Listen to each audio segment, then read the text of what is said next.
السلام علیکم ورحمۃ اللہ وبرکاتہ۔ الحمدللہ نحمدہ ونستعینہ ونستغفرہ ونؤمن بہ ونتوکل علیہ ونعوذ باللہ من شرور انفسنا ومن سیئات اعمالنا، من يهده الله فلا مضل له ومن يضلله فلا هادي له، وأشهد أن لا إله إلا الله وحده لا شريك له، وأشهد أن محمدا عبده ورسوله صلى الله عليه وآله وسلم۔ أعوذ بالله من الشيطان الرجيم، بسم الله الرحمن الرحيم۔ ما كان محمد أبا أحد من رجالكم ولكن رسول الله وخاتم النبيين وكان الله بكل شيء عليما۔ بسم الله الرحمن الرحيم۔ إن الله وملائكته يصلون على النبي يا أيها الذين آمنوا صلوا عليه وسلموا تسليما۔ اللهم صل على محمد وعلى آل محمد كما صليت على إبراهيم وعلى آل إبراهيم إنك حميد مجيد۔ اللهم بارك على محمد وعلى آل محمد كما باركت على إبراهيم وعلى آل إبراهيم إنك حميد مجيد۔ أما بعد، فإن خير الحديث كتاب الله وخير الهدي هدي محمد صلى الله عليه وآله وسلم، وشر الأمور محدثاتها وكل محدثة بدعة وكل بدعة ضلالة وكل ضلالة في النار۔ سورہ الاحزاب 33 نمبر سورت کی 40 نمبر آیت میں نے پڑھی ہے۔ اس میں فرمایا گیا کہ محمد صلی اللہ علیہ وآلہ وسلم تمہارے مردوں میں سے کسی کے والد نہیں ہیں، بلکہ اللہ کے پیغمبر اور نبیوں کی مہر یعنی اس کو ختم کر دینے والے ہیں، وہ خاتم النبیین ہیں اور اللہ ہر چیز سے واقف ہے۔ دوسری آیت اسی صورت کی ہے 50 نمبر 56 نمبر۔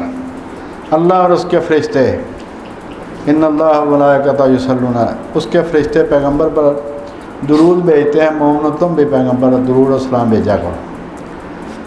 تو ان کا اس کے بعد میں نے پڑھا ہے یہ درود ابراہیمی۔ تینوں چیزوں کا بظاہر کوئی جوڑ نہیں ہے، لیکن جو آج بات ہوگی اس کے ساتھ اس کا مکمل جوڑ ہے۔ اللہ پاک نے یہ جو خاتم النبیین کا منصب حضور علیہ الصلوۃ والسلام کو عطا فرمایا، اس کے بارے میں پوری امت ہمیشہ سے بہت حساس رہی ہے۔ بڑے مدعیان نبوت ہوئے، جعلی نبی بہت بنے، لیکن کسی کو بھی اس امت نے قبول نہیں کیا، اور نہ اس عقیدے میں کسی قسم کی کوئی کمی بیشی یا ڈھیل برداشت نہیں کی۔ اور اسلام کے بچت جو ہے اس کا ایک ذریعہ یہ ٹوکنا بھی ہے کہ جو آدمی کسی چیز کو غلط سمجھتا ہے وہ دوسرے کو ٹوک دیتا ہے۔ باقی مذاہب میں ایسا نہیں ہے، وہاں پر مفاہمت ہے، رواداری ہے۔ اسلام میں مفاہمت اور رواداری نہیں ہے، اس میں بالکل مولوی صاحب بھی ٹوک سکتے ہیں، دوسرے آدمی بھی ٹوکتے ہیں، یار جو تم غلط کر رہے ہو۔ اس کا نتیجہ کیا ہے کہ برائی کو برائی ہی سمجھا گیا ہے، چاہے کرنے والے جتنے مرضی ہوں۔ تو پچھلے سال بھی یہ مہم چلی تھی، اب دوبارہ شروع ہوئی ہے کہ حضرت مولانا محمد اسحاق رحمۃ اللہ علیہ ان کے خلاف سوشل میڈیا پر، یہ انٹرنیٹ پر، یوٹیوب پر مختلف حوالوں سے ایک کلپ ان کا کاٹ کے تو یہ کہا گیا ہے کہ وہ ختم نبوت کے منکر تھے۔ اس کے بعد ان کی صفائی دینے کی کوشش کی یہ محمد علی مرزا صاحب نے، تو انہوں نے کہا جی یہ مولانا کی بہت بڑی غلطی ہے، بس جوش خطابت میں ان کے منہ سے نکل گیا۔ تو وہ صفائی دینے کے بجائے ان کے خلاف الزام کو اور پکا کر دیا انہوں نے۔ حالانکہ جو لوگ ان کے پاس جمعہ پڑھتے رہے انہوں نے یہ بات ایک دفعہ نہیں کی تھی، وہ بہت دفعہ انہوں نے جمعہ میں کی تھی، اور جمعہ میں کرتے تھے، وہ منبر پر بیٹھ کے یہ بات کرتے تھے جس پر اعتراض کیا جا رہا ہے۔ ان کی زندگی میں کسی نے اعتراض نہیں کیا۔ اب چونکہ وہ میڈیا کا ہاتھ آ گیا ہے، ان کو پتہ ہے جواب دینے والا ہے کوئی نہیں، لہٰذا جو مرضی کہو، اور سب کے ساتھ ایسے ہی ہو رہا ہے۔ اس کی ایک مثال کہ دیوبندی حضرات کے جو اکابر ہیں، بڑے علماء ہیں، ان کی عبارات پر اعتراض کیا بریلوی حضرات نے، مولانا احمد رضا خان۔ اب عبارات اکابر کے نام سے کتابیں لکھی ہیں دیوبندیوں نے، اور 125 سال سے صفائی دے رہے ہیں، لیکن ان کی صفائی قبول نہیں ہو رہی۔ تو مولانا صاحب کے اگر حق میں کو بات کرے یا ان کی وضاحت کرے، ان کی بات کی، وہ سارے اپنے بزرگوں کی باتوں کی وضاحت ہی کرتے ہیں، یہ نہیں کہتے کہ انہوں نے کتاب میں نہیں لکھا، کتابوں میں تو ویسے ہی لکھا ہوا جیسے مولانا احمد رضا خان نے لکھا۔ انہوں نے یہ کہا کہ بھائی اس کا مطلب یہ ہے، اس کو سیاق و سباق میں دیکھا جائے، اس میں فلاں کو دیکھا جائے، یعنی وضاحت دینے کی کوشش کی ہے۔ اگر ان عبارات کو ایسے ہی دیکھا جائے تو بھائی کوئی سامنے بات نہیں آتی کہ ان کی کوئی صفائی دے سکے۔ اب ایک اور بزرگ ہے، یہ تو تھے دیوبندی اور بریلوی حضرات ہیں، اب جو مولانا احمد رضا خان ان کی عبارات پر دیوبندیوں نے اہل حدیثوں نے اعتراض کیا، تو بریلوی حضرات اس کا جواب دے رہے ہیں کہ بھائی اس کا وضاحت، اس کا مطلب یہ ہے، اس کا مطلب یہ ہے، اس کا مطلب یہ ہے۔ اہل حدیث حضرات میں سے ایک صاحب نے یہ فتویٰ دے دیا، مرزا قادیانی نے تو جہاد کو ختم کر دیا نا، نبی کی حیثیت اختیار کر کے جعلی۔ ایک اور صاحب تھے، ان سے انگریزوں نے رابطہ کیا، وہ بھی بڑے مشہور عالم تھے اس دور کے، کہ یہ جو مہدی کا تصور ہے اس کا کچھ کرو، کیونکہ مسلمانوں کے ہاں یہ جو تصور ہے نا کہ حضرت عیسیٰ آئیں گے تو جہاد کریں گے، دجال کو قتل کریں گے، حضرت امام مہدی آئیں گے تو وہ بھی جہاد کریں گے اور پوری دنیا پر حکومت کریں گے، تو یہ جو ہے نا اس کا کچھ کرو۔ انہوں نے کہا کر دیتے ہیں، اور مبلغ 4 مربع زمین لی اور فتویٰ دے دیا کہ کوئی مہدی نہیں آئے گا۔ اپنے منجے تھلے ڈانگ نہیں کوئی بھی پھیرتا۔ مولانا صاحب پر اعتراض اس لیے کرتے ہیں کہ ان کے خیال میں ان کا کوئی گروپ نہیں ہے، ان کا کوئی فورم نہیں، نہ وہ اہل حدیث، نہ وہ دیوبندی، نہ وہ شیعہ، نہ وہ سنی، وہ مسلمان تھے۔ اور یہ لفظ مسلمان اتنا برا لگتا ہے کہ ایک دفعہ ایک محفل میں مجھ سے کسی نے پوچھا جی آپ کا فقہ کون سا؟ میں نے مسلمان۔ تو ایک بہت بڑے پڑھے لکھے آدمی نے کہا لو جی یا نواں فرقہ جم پہ آ جائے۔ اب اس سے پوچھے کہ 150 ہجری تک اپنے اللہ کو حاضر ناظر جان کے بتا کہ مسلمانوں کا کون سا فکرہ تھا۔ 150 ہجری میں یہ حنفی گروپ سامنے آیا، ورنہ اس سے پہلے مسلمان ہی تھے، چاہے لڑائیاں ہوئیں، جنگیں ہوئیں، جو مرضی ہوا، ہیں تو مسلمان ہی تھے۔ تو بھائی بات یہ ہے کہ جیسے آپ اپنے اکابر کی صفائی دے رہے ہو نا 125 سال سے، اور دوسرے صفائی دے رہے ہیں 150 سال سے کہ جی ساڈے بابے نے 4 مربع لائے سی نا، کوئی ایسی گل نہیں، وہ مہندی کا جڑا تصور ہے وہ ویسے ہی روڑے جا، چلو 4 مربع بابے نے لا لا پھر کی ہے۔ تو بھائی اسی طرح دوسروں کا بھی حق ہے کہ وہ اپنی صفائی دیں۔ حضرت صاحب کو رحمۃ اللہ علیہ، اب دیکھیں کتنا پڑھے، دیکھیں کیا کوئی عالم کہہ سکتا ہے کہ نبوت جاری ہے؟ جس طرح دیوبندی حضرات کہتے ہیں یار کو رسول اللہ کو گالی دے سکتا ہے، کوئی تصور کر سکتا ہے ان کی توہین کا؟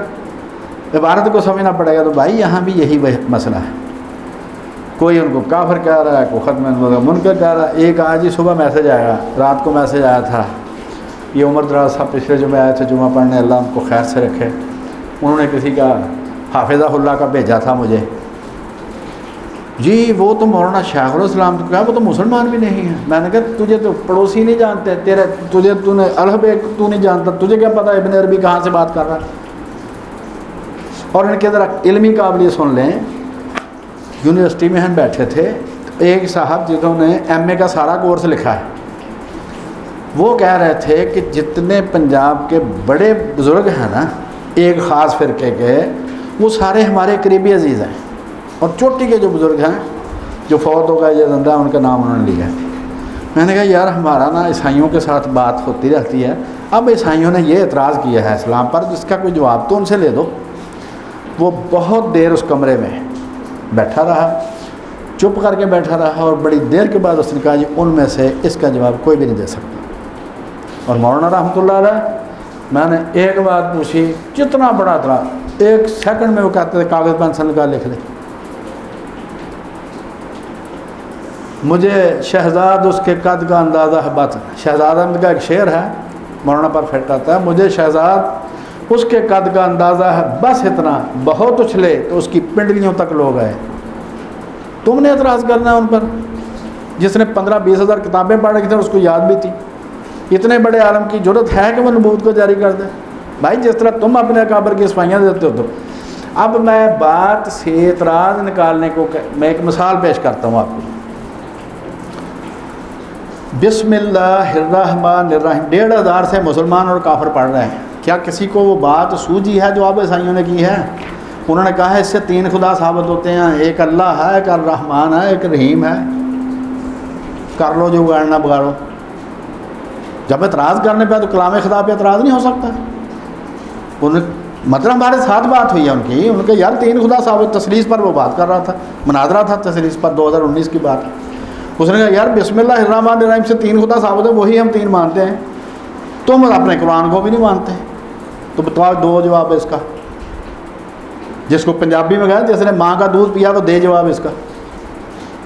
صرف یہ کہ دوسروں کا منہ بھر کے بات کر دینا یہ بہت آسان ہے، جب دوسروں سے واسطہ پڑتا تو اگر ٹکانے آ جاتی ہے آدمی۔ بہرحال تو حضرت صاحب نے پوری زندگی قادیانیوں سے مناظرے کیے ہیں، ان کا رد کیا ہے، بے شمار ان کی تقریریں۔ اب یہ کہہ دیا جائے کہ وہ کہتے ہیں کہ نبوت جاری ہے۔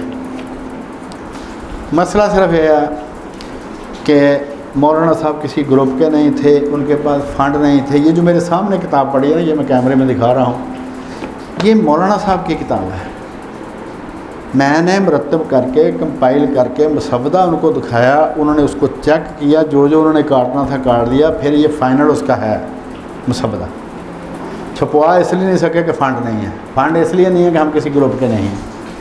اگر آج کسی گروپ کو ہم جوائن کر لیں، اعلان کرتے ہیں کہ ہم بھی شیعہ ہو گئے ہیں، سنی ہو گئے ہیں، وہابی ہو گئے ہیں، فلانے ہو گئے ہیں، شام تک میرے پاس کار بھی آ جائے گی، کوٹھی بھی آ جائے گی، خرچہ بھی ملنا شروع ہو جائے گا۔ صرف یہ کہ ان کی حمایت میں جھوٹ بولنا پڑے گا، یہ اتنا کام کرنا ہے۔ مولانا نے بھی ساری زندگی قبر کو دیکھا کہ بھائی آگے قبر ہے، لہذا احتیاط سے ہینڈل ود کیئر۔ تو بھائی یہی ہمارا ہے کہ مہلت ہمارے پاس بہت کم ہے۔ اب اس عمر میں، ویسے تو کسی عمر میں بھی دین بیچنا لعنت کا کام ہے، لیکن اس عمر میں تو بالکل ہی لعنت کا کام ہے۔ تو یہ ساری کتاب یہ ان کی کتاب ہے ساری، اور اس جیسی اس ترتیب سے کتاب تقریباً 2000 کے قریب کتابیں چھپ چکی ہیں اردو زبان میں، مجلس ختم نبوت کی طرف سے اور دوسرے لوگوں کی طرف سے، لیکن اس طرح کی ترتیب کے ساتھ کوئی کتاب نہیں ہے۔ اور مولانا اللہ وسیع صاحب کو اس کا مسودہ 2018 میں بھیجا تھا، انہوں نے خود منگوایا تھا، لیکن آج تک نہیں چھپا، کیونکہ کوئی بھی دوسرے کے ساتھ نہ اسٹیج شیئر کرتا ہے، نہ اس کو اپنے جماعت میں گھسنے دیتا ہے۔